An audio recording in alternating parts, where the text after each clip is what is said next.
Αρχικά να σας καλωσορίσουμε στη σημερινή μας συζήτηση. Μαζευτήκαμε σήμερα εδώ για να συζητήσουμε για την πολιτισμική ταυτότητα και πιο συγκεκριμένα να διερευνήσουμε τα στοιχεία που τέλει συνθέτουν και διαμορφώνουν την πολιτισμική ταυτότητα μιας ομάδας νέων ανθρώπων με διαφορετικές καταγωγές. Αφορμή για τη σημερινή συζήτηση, πέραν από το προσωπικό ενδιαφέρον, ως άτομα με πλουραλιστικό υπόβαθρο, ήταν τα διάφορα σχόλια που δεχτήκαμε και διαβάσαμε και είδαμε στη συζήτηση την προηγούμενη που κάναμε. 9 Αφροέλληνες συζητούν τι σημαίνει «δεν μπορώ να αναπνεύσω στην Ελλάδα», όπου εκεί είδαμε ότι υπήρχαν διάφορες απορίες έως και διαφωνίες για τη χρήση του όρου Αφροέλληνα, που στην ουσία είναι ένας όρος που χρησιμοποιείται από Έλληνες αφρικάνικης καταγωγής σε μια ένδειξη να αναγνωρίσουν τόσο την αφρικάνικη καταγωγή τους, όσο και την ελληνική τους πραγματικότητα.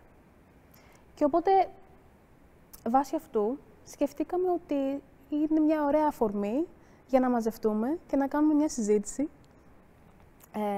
για την πολιτισμική ταυτότητα και τον αυτοπροσδιορισμό και την έννοια του ανήκει, ώστε να δούμε εν τέλει ποια είναι αυτά τα στοιχεία που συνθέτουν αυτή την ταυτότητα και πώς διαμορφώνεται από όλους εμάς. Ωραία. Μιας και θέσετε το πλαίσιο ήδη, Τζάκη, της συζήτησης, θα ήθελα να ακούσω, αν θέλει κάποιος να πει από εσάς, πώς αντιλαμβάνετε τον όρο πολιτισμική ταυτότητα.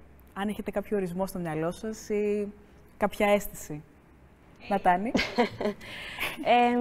Για μένα η πολιτισμική ταυτότητα είναι ένα σύνολο βιωμάτων και εμπειριών, προφανέστατα, με κεντρικό πυλώνα την κουλτούρα, γιατί ουσιαστικά η κουλτούρα του καθενός επηρεάζει και την πραγματικότητά του και το πώς ελύσσεται στην κοινωνία και εξελίσσεται αντίστοιχα.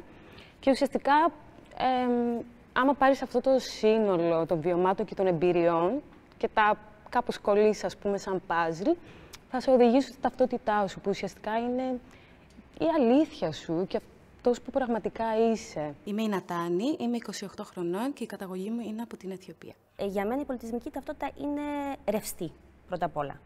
Γιατί μπορεί, ας πούμε, να έχεις γεννηθεί στη χώρα Α, να έχεις μεγαλώσει στη χώρα Β, αλλά μετά, σαν ενήλικας, να μεταναστεύσεις στη χώρα Γ και εκεί να φτιάξεις τη ζωή σου. Ποιος είσαι, πού ανήκεις, σε ποια από αυτές τις χώρες? Το όνομά μου είναι Πατρίτσια, είμαι 30 χρονών και κατάγομαι από την Πολωνία. Δηλαδή, εγώ προσωπικά είμαι από την Πολωνία, η καταγωγή μου είναι από εκεί. Και από 3 χρονών μένω στην Ελλάδα. Δεν νιώθω ούτε 100% Ελληνίδα, ούτε 100% Πολωνή. Νιώθω μία μίξη πραγμάτων. Γιατί έχω ζήσει πολλές εμπειρίες στην Ελλάδα, εδώ μεγάλωσα, εδώ πιστεύω ότι θα μείνω, εδώ πιστεύω ότι είναι το μέλλον μου. Αλλά μεγάλωσα σε μια οικογένεια με 2 Πολωνούς γονείς. Είχα παραδόσεις πολωνικές, πήγαινα σε πολωνική εκκλησία κάθε Κυριακή, πήγαινα κάθε Σάββατο σε πολωνικό σχολείο και τα τελευταία 4 χρόνια εργάζομαι μόνο και μόνο επειδή μιλάω πολωνικά. Οπότε για μένα προσωπικά είναι κάτι 50-50. Νίκο, θέλεις να μας πεις εσύ? Εγώ πιστεύω από τη στιγμή που γεννιόμαστε και αναπνέουμε, προσπαθούμε να ενταχθούμε σε κοινωνικές ομάδες. Η πρώτη είναι η οικογένεια, μετά είναι το σχολείο, μετά είναι η γειτονιά. Οπότε πιστεύω αυτές οι ομάδες είναι τα πρώτα ερεθίσματα που μας δίνουν τον όρο πολιτισμική ταυτότητα.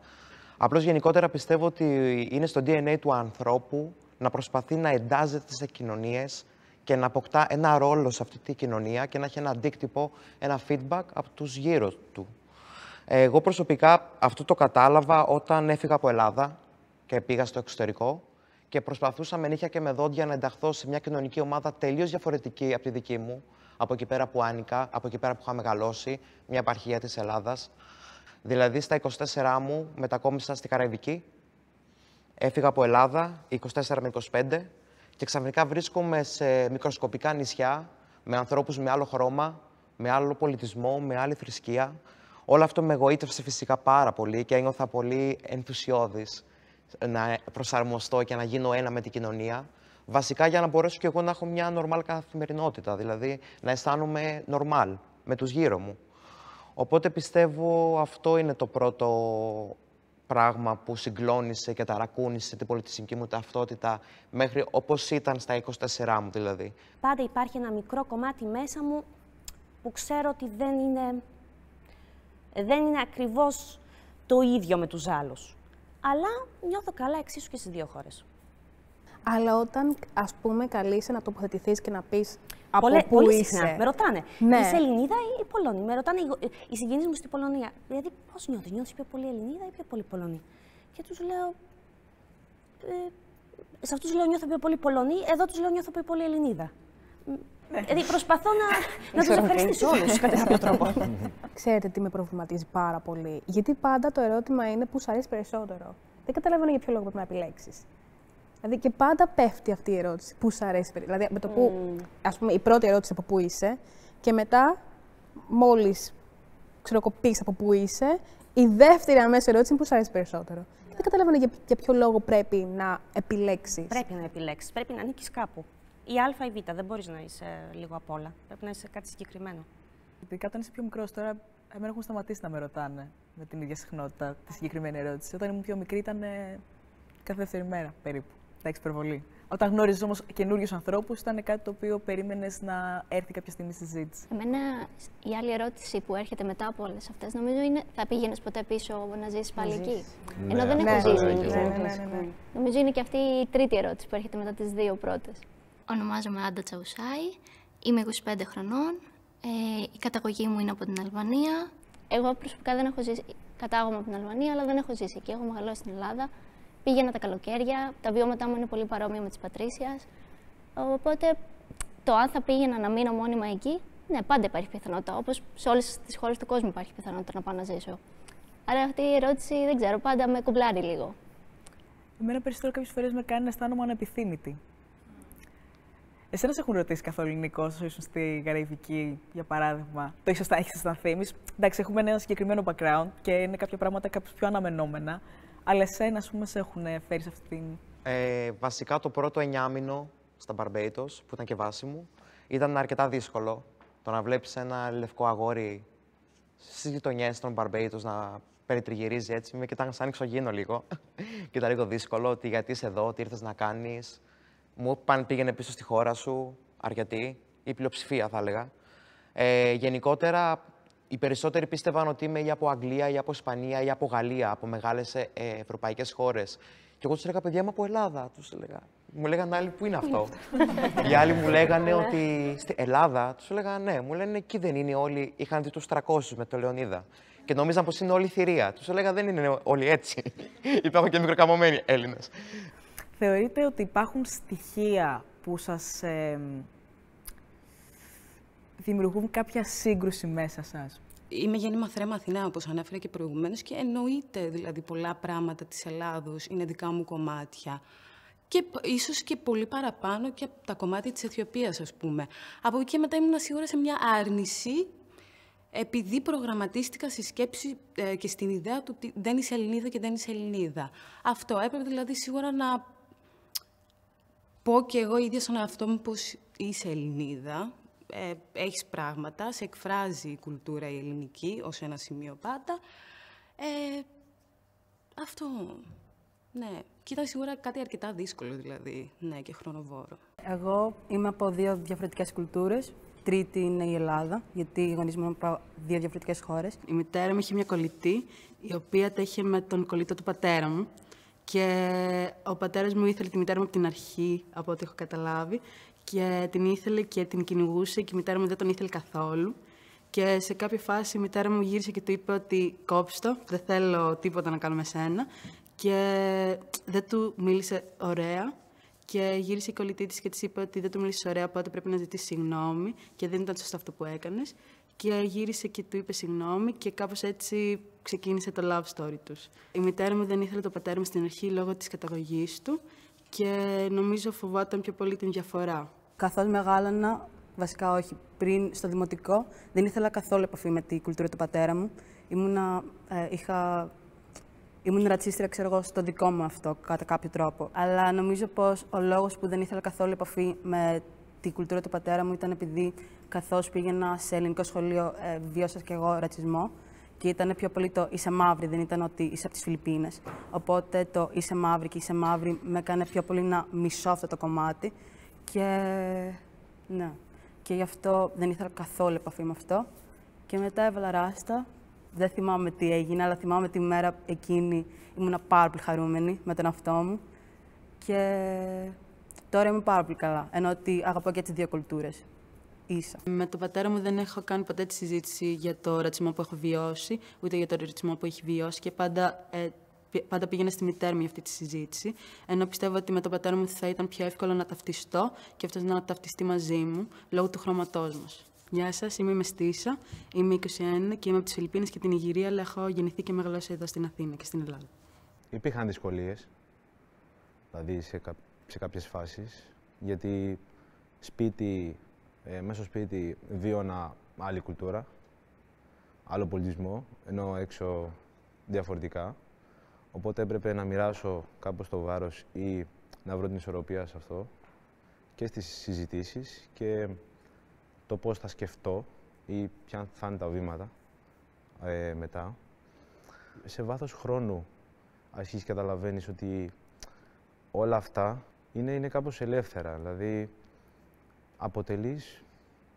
είσαι ένας άνθρωπος του κόσμου. Με λένε Μοχάμεντ Μπελχέντι, είμαι 27 ετών και κατάγομαι από την Ισία.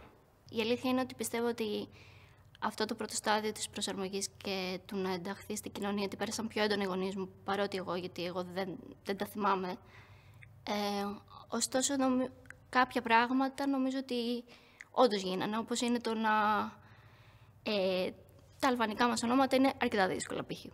Άρα και οι γονείς μου και εγώ έχουμε ένα πιο εύκολο μικρό όνομα, ώστε να μπορείς να είσαι στην ελληνική κοινωνία και να μην πρέπει κάθε λίγο και λιγάκι να λες ότι το όνομά μου είναι έτσι. Σε ποια γλώσσα σκέφτεσαι? Σε ποια γλώσσα σκέφτομαι? Αυτό είναι καλή ερώτηση. Νομίζω και στις δύο. Και στις δύο. Βασικά, όπου φέρει, νομίζω είναι όπου φέρει καλό αποτέλεσμα. Και όμορφο αποτέλεσμα. Άρχισα να μιλάω φιλιππινέζικα με τη μητέρα μου στα 11 μου, γιατί ξεκίνησα να βλέπω πάρα πολλές φιλιππινέζικες σειρές και κάθε φορά που έβλεπα της έλεγα να μου τα μεταφράζει για να καταλαβαίνω και έτσι έμαθα φιλιππινέζικα. Εγώ αυτό που θα ήθελα να αναδείξω είναι ότι πιστεύω ότι τα παιδιά που είναι δεύτερης γενιάς μετανάστες δεν είναι τόσο σύγκρουση, αλλά είναι πίεση. Το να είμαστε καλύτεροι, το να είμαστε τα καλά παιδιά. Επειδή οι γονείς μας θυσίασαν τόσα πολλά πράγματα, εμείς πρέπει να γίνουμε καλύτεροι και να αποδείξουμε ότι μπορούμε. Αυτό βάζει μια έξτρα πίεση στην αναζήτησή μας. Ένα κοινό στοιχείο στην ελληνική και στην πολωνική κουλτούρα είναι ο θεσμός της οικογένειας. Θεωρείται ιερός. Οι άνθρωποι φροντίζουν να έχουν καλές και στενές σχέσεις με την οικογένειά τους, όπου βρίσκουν και τη στήριξη όποτε την χρειάζονται. Στην Ελλάδα, βέβαια, ο θεσμός της οικογένειας κάποιες φορές καταλήγει σε μια υπερπροστατευτικότητα προς τα παιδιά. Άρα οι μετανάστες γονείς θεωρείς ότι γίνονται πιο πιεστικές σχέσεις με τους ντόπιους? Χωρίς να το θέλουν.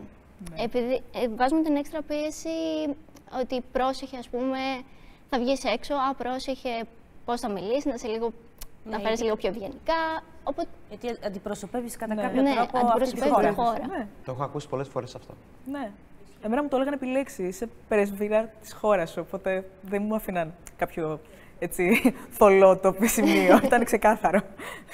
Θέλω να κάνω άντι σε αυτό που είπε, ότι και εγώ νομίζω πως π.χ. ο πατέρας μου, είναι παράδειγμα αυτό, π.χ. ο πατέρας μου θέλει πάντα να είναι ντυμένα καλά ή να είναι πάντα καλά εμφανίσιμο στον κόσμο, γιατί σκέφτεται ότι πάντα είμαι σκουρόχρωμος, αυτό είναι το πρώτο πράγμα που θα παρατηρήσουν, οπότε πρέπει πάντα να είναι καλά ντυμένος για να μην το βάλουν σε ένα κουτί αμέσως, ξέρω εγώ. Και νομίζω πως αυτή την πίεση μου έχει βάλει και αυτός, χωρίς να το καταλαβαίνει, ούτε εγώ να το καταλαβαίνω, αλλά τώρα που μεγάλωσα έχω καταλάβει ότι γι' αυτό πρέπει πάντα να είμαι καλά ντυμένη και να μιλάω πιο σεβαστά ή να έχω πιο πολύ σεβασμό για το γύρο μου και τους άλλους ανθρώπους, γιατί πάντα θα φοβάμαι ότι θα με βάλουν στο ίδιο κουτί, ξέρω εγώ, με τους άλλους ανθρώπους, κατά κάποιο τρόπο, ή στο στερεότυπο.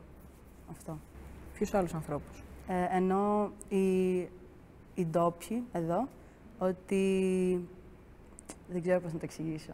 Ότι άμα π.χ. έχουν μια αρνητική εμπειρία, από βάλεις... εσένα μετά θα πούνε «Α, είναι χωρίς μια κοπέλα και είχε φερθεί έτσι, οπότε όλοι είναι έτσι». Και... Είναι όλοι έτσι. Απλά αυτό που πιστεύω είναι ότι όταν κάνεις κάτι καλό, είσαι η Ελληνίδα με καταγωγή από εκεί. Αλλά όταν κάποιος κάνει κάτι κακό, είσαι απλά από εκεί.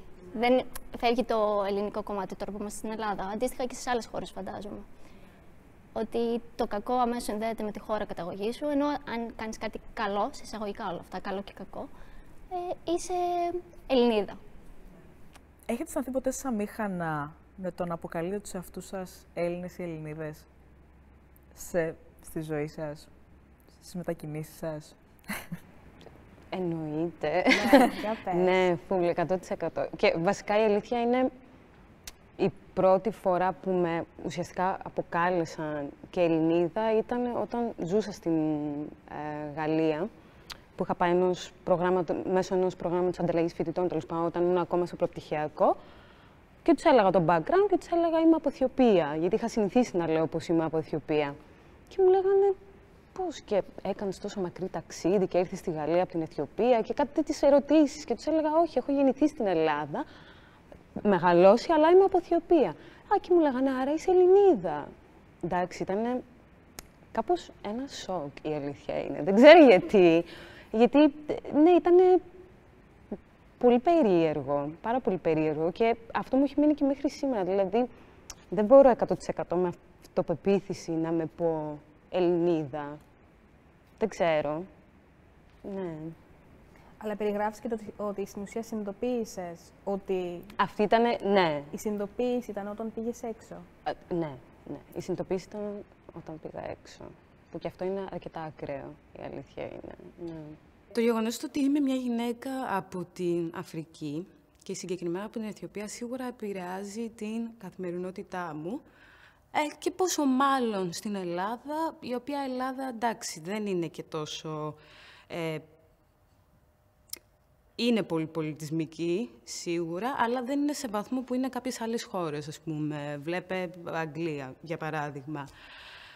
Από εκεί μετά έχω αντιμετωπίσει διάφορα σκηνικά, δηλαδή, στη ζωή μου. Όπως, για παράδειγμα, πολλές φορές μπορεί να με καλέσουν για κάποια δουλειά, να με ακούσουν στο τηλέφωνο, άπτες στα ελληνικά. Άμα κλείσεις τα μάτια σου, δεν καταλαβαίνεις καν πώς έχω την εμφάνιση που έχω. Και μετά, όταν πάω, για παράδειγμα, στη δουλειά ή στη κάθε δουλειά, ξέρεις, υπάρχει μια...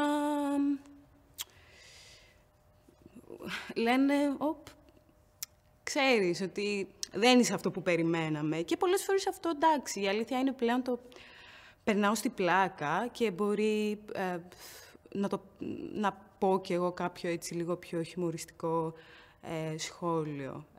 Στο παρελθόν, βέβαια, είναι κάτι που με ενοχλούσε πάρα πολύ και είναι κάτι που ήμουνα πάρα πολύ βόκα, ας πούμε. Δηλαδή, ήμουνα σε στάση άμυνας κατευθείαν και ήμουνα έτοιμη να επιτυχθώ σε εισαγωγικά λεκτικά, με σεβασμό πάντα, εντάξει, στον οποιοδήποτε που θα μου έλεγε κάτι σε σχέση με την εξωτερική μου εμφάνιση. Αυτό. Λοιπόν, εγώ προσωπικά, όταν ήμουν έξω, ήταν λίγο πιο εύκολο όταν με ρωτούσαν. Σε εισαγωγικά είναι όντως πιο εύκολο. Είναι λίγο πιο εύκολο. Γιατί όντως αντιμετωπίζουν Ελληνίδα, σε εκπρόσωπους. Και τελειώνει εκεί η συζήτηση. Ακριβώς.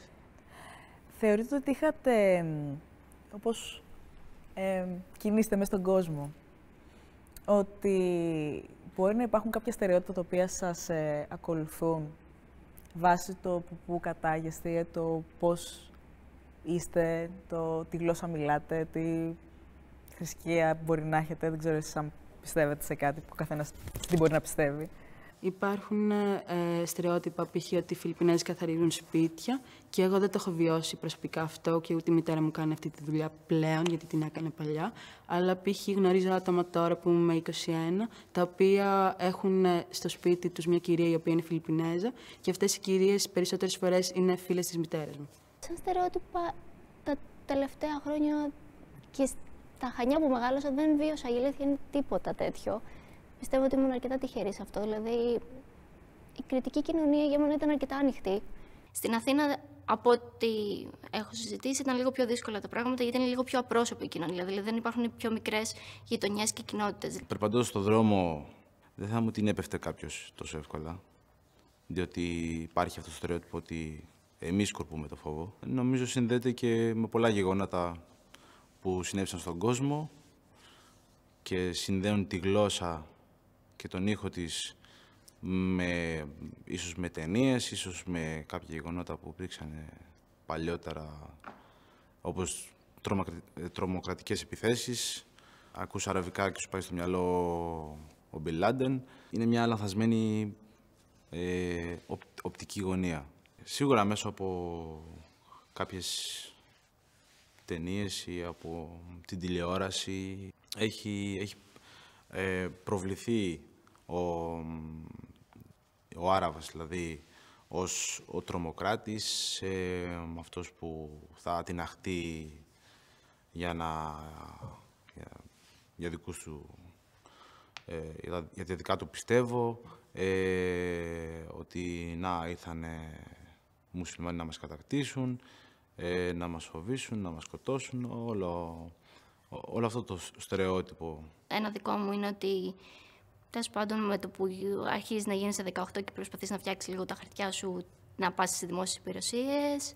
Εγώ εκείνη τη στιγμή δεν είχα ελληνική ταυτότητα, οπότε με το που πήγαινα στις υπηρεσίες της δημόσιας, ας πούμε, και έδειχνα το διαβατήριο, ξαφνικά έβλεπα μια διαφορετική προσέγγιση, λίγο πιο αργή, λίγο πιο απότομη, από ότι κάποιον που μπορεί να ήταν πριν από μένα και να ήταν ουσιαστικά Έλληνας. Τώρα πλέον στο κομμάτι αυτό νομίζω ότι σιγά σιγά αρχίζει και σβήνει και βγαίνουν έτσι πολύ πιο όμορφα πράγματα, π.χ. ξέρω εγώ, η μουσική. Εδώ στην Ελλάδα έχουν γίνει πολλά γυρίσματα ταινιών ή σειρών σε σχέση με τη Μέση Ανατολή και τον αραβικό κόσμο και προβάλλουν πιο πολύ έτσι, κάπως τα βιώματά τους, τις ανησυχίες τους και την τέχνη τους μέσα σε όλο αυτό. Οπότε νομίζω ότι πάει σε κάτι καλύτερο και ελπίζω να εξαλειφθεί. Εσύ τώρα, έχοντας ζήσει τόσα χρόνια στο εξωτερικό, σε προβληματίζει καθόλου το που ανήκεις? Όχι. Όχι. Καθόλου. Καθόλου. Ίσως λίγο πιο νεαρός, πιο μικρός. Ίσως ήμουν λίγο πιο μπερδεμένος. Απλώς γενικότερα τα τελευταία ειδικά 3-4 χρόνια δεν είμαι καθόλου μπερδεμένος. Είμαι πολύ χαρούμενος. Νιώθω πολύ πιο ισορροπημένος. Οπότε μην μένουμε στάσιμοι. Δεν έχουμε ρίζες. Δεν είμαστε δέντρα. Μπορούμε και μετακινούμαστε και ανοίγουμε τα φτερά μας, τους ορίζοντές μας. Πιστεύω ακόμα και άτομα που έχουν γεννηθεί σε μια συγκεκριμένη χώρα μπορεί να μην νιώθουν 100% ότι ανήκουν σε αυτή τη χώρα και σε αυτή τη κουλτούρα και στην οικογένεια που έχουν μεγαλώσει. Γιατί πιο πολύ τώρα πια αναζητάς τον εαυτό σου και τον αναζητάς συνέχεια.